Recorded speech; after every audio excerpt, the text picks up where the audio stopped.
Ishii kan kaleessa isiniin jedhee qawadheetu dhiyaadhe warri jaalattanii laayikinaaf gootan galatoomanii isiniin jedha. Itti fufaa jechuudha. Wanti hundumtuu ni jijjiirama. Garuu beekumsi bal'istee yaaduun kee si harka jira. Rabbi nama yaada gaarii yeroo hundumaa yaadu nu taasisu. Wanti gaariin Rabbiif laaqana yookiin nyaata isaati. Jireenya kee keessatti gara fuulduraa sinqisiif ta'a.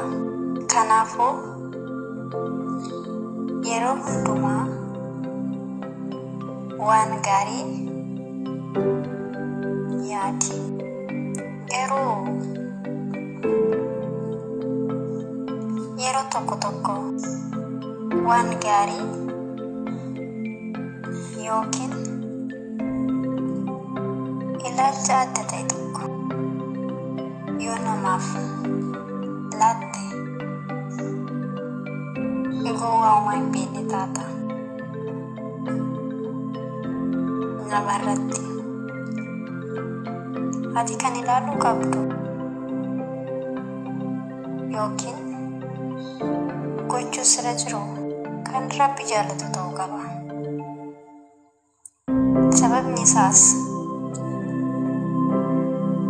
kan nama lafatti hafa,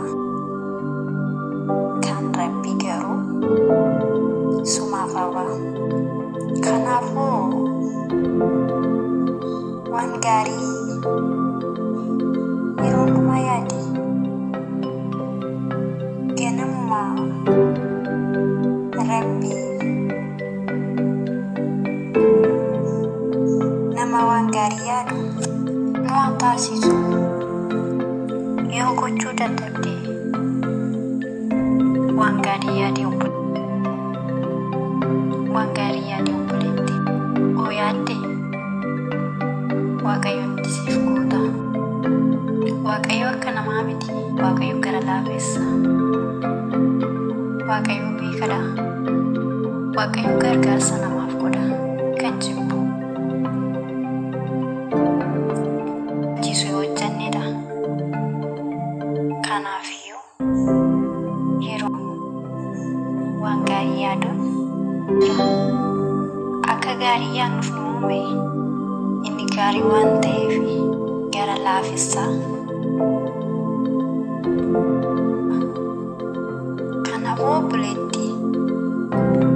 Kanaafuu obboleessa addunyaa kanarra jirtu yookiin amma jirtutti namoota qonnii kee jiru bukkee kee jiruuf waan gaarii yaadidha. Waan gaarii yaadiif akkuma ofii keetii waan gaarii yaaddu nama si bukkee jiruuf fis waan gaarii yaadi. Galatoomaa isiniin jedha. Waan biraatiin amma walitti deebinutti galatoomaa. Subscribe godhuu hin irraanfatinaa. Comment, share